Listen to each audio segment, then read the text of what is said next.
right, everybody. Good morning, and good morning again. I am live and I am excited to be in front of you on today. Welcome to Family Morning Transformation with yours truly, DMPSpeaks. I am glad to be in front of you on this, I'm about to say Tuesday. It's Wednesday. This week is super going fast for me. I don't know about you, but I'm like, it's already Wednesday. Yeah, it is. It's already Wednesday. But I hope that you guys are doing well. Listen, if this is your first time, welcome to my live telecast, my live session every morning from Monday through Friday at 7:30 a.m. My name is David Pinkston, but I go by the name of DMP Speaks. I am a motivational speaker, soon to be author, but I'm a personal development coach for families. Well, I'm also a board certified Christian counselor, and I do these to help your family. I give you some nuggets for 5 to 10 minutes each day to help your family grow, to help your family dynamic grow in all areas, because I believe every family deserves transformation. Now, today we're going to talk about the topic. This doesn't fit our family. I'll say it again. This doesn't fit our family. That is the topic for today. It's an unusual topic, but I want to grab your attention, but also talk about this in a way that it was being given to me by God. And I need you guys to share this with someone as we go forward. So,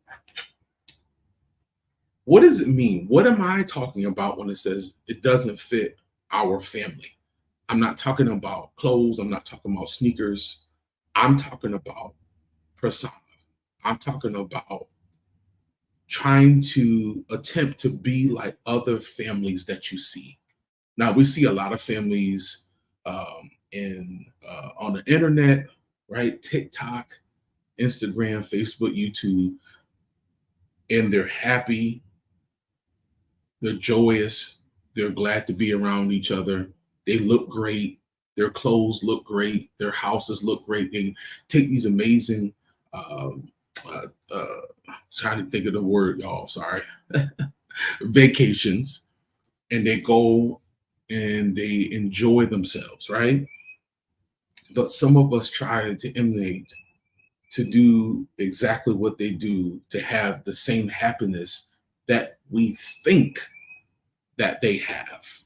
Keyword, think that they have. The reason why I want to talk about this today is because we're trying to mimic other families, and we find ourselves trying to be like them, but don't even understand that some of these families that you see, either it's on the internet or in person, some of them, not all, but some of them have had their own issues. Some of them have had arguments before they came. Just like when you see different couples that look great and you're like, man, I wish my relationship was like that. It's the same way with families. It's the same way with siblings.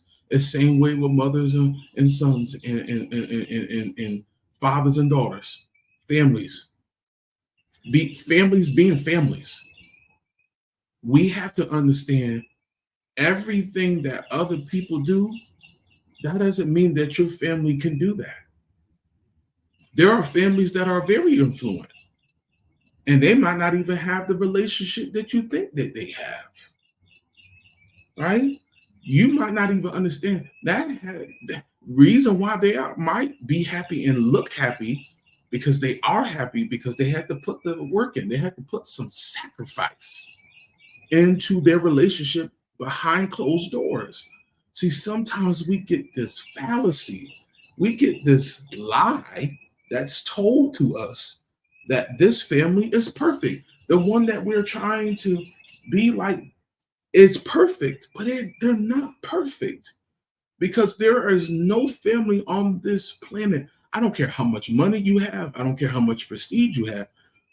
There are no perfect families. Let's get that out of our minds on this morning. There are no perfect families. Now, the sacrifice they made, they put the work in, they put the time in, they prioritized to get closer together, but you don't know that because you're looking like, well, they got it all together. They got money, they got cars, they got influence. But that took time. That took some sacrifice for them to be that happy, to be that joyous.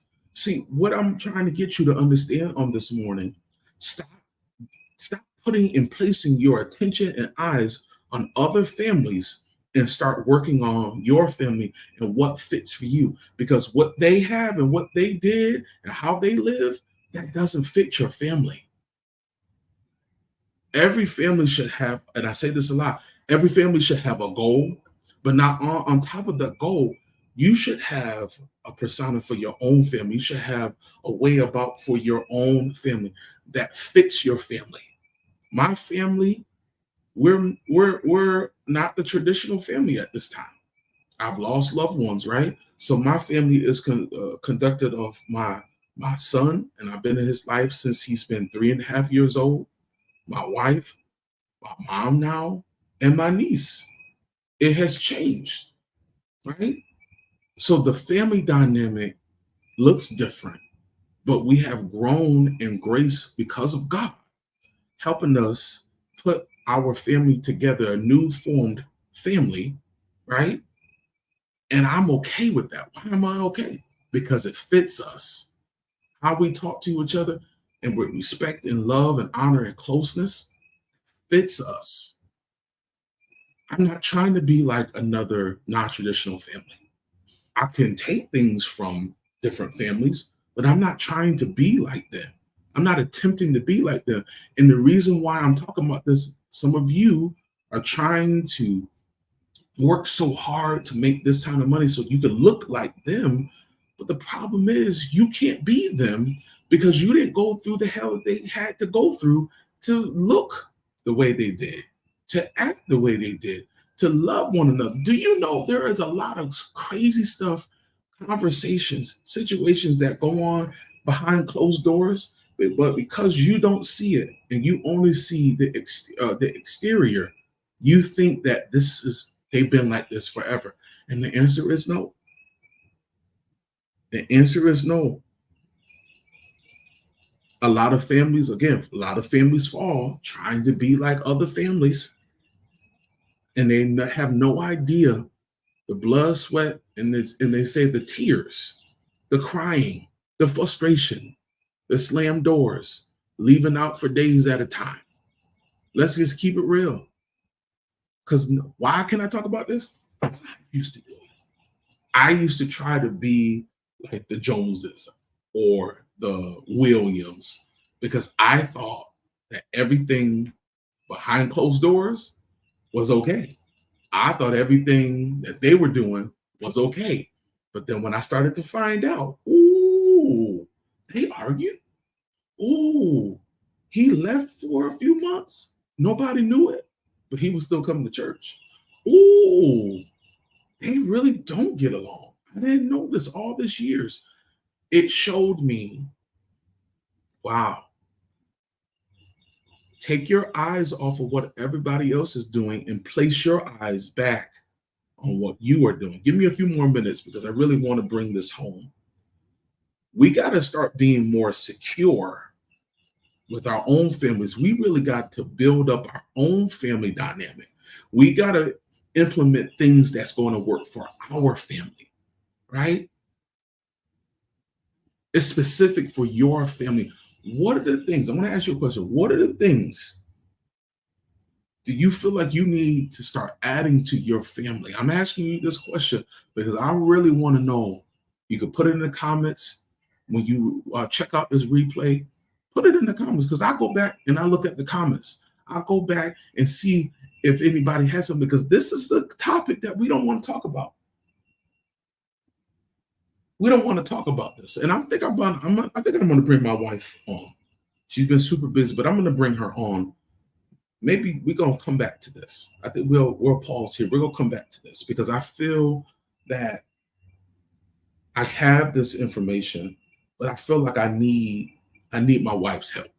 Does that sound good, dude? Would y'all like to see my wife sit here with me and talk about this? Because I feel like this something needs to be talked about. So I'm going to have her on maybe tomorrow or Friday. I'm gonna try to get her on. I think she heard me. I think I'm gonna try to get her on because this is a topic that I feel that we don't talk about enough. What fits your family? What's going to fit your family? So I'm going to pause here, but I'm hoping that you got something today to show you to open up your mind because there's some people out there that you love to see, the families that you love to see, but you don't know the sacrifice that they had to put in and day out, right? To be who they are, to work hard. Because if you're not putting the work in, if you don't have a goal and a vision for your family, how can the Bible talks about, now listen, this is the spiritual piece and I'm done. When there's no vision, the people perish. So I'm extracting that. When there's no vision for the family, the people in the family, they perish. Because your sight, your thoughts are on everybody else's. And you have no vision for your family. We got to get vision for our families. My wife is coming on tomorrow. That's right. She's going to come on tomorrow in the morning. I want you guys to share this today, but I want you to share it tomorrow. We're going to do a part 2. We're going to keep this going because I believe there's somebody out there that needs some breakthrough in their family, in their relationship. And I think you need to hear a different perspective more than me. You need to hear Mrs. DMP Speaks. I'm gonna put her on. I'm gonna make her come on. But guys, thank you so much for your time. I know I went over the time a little bit, but catch me tomorrow for my special guest, somebody that I really care about and I love. Listen, don't miss tomorrow. Part 2. This doesn't fit my family. I love you guys. Peace.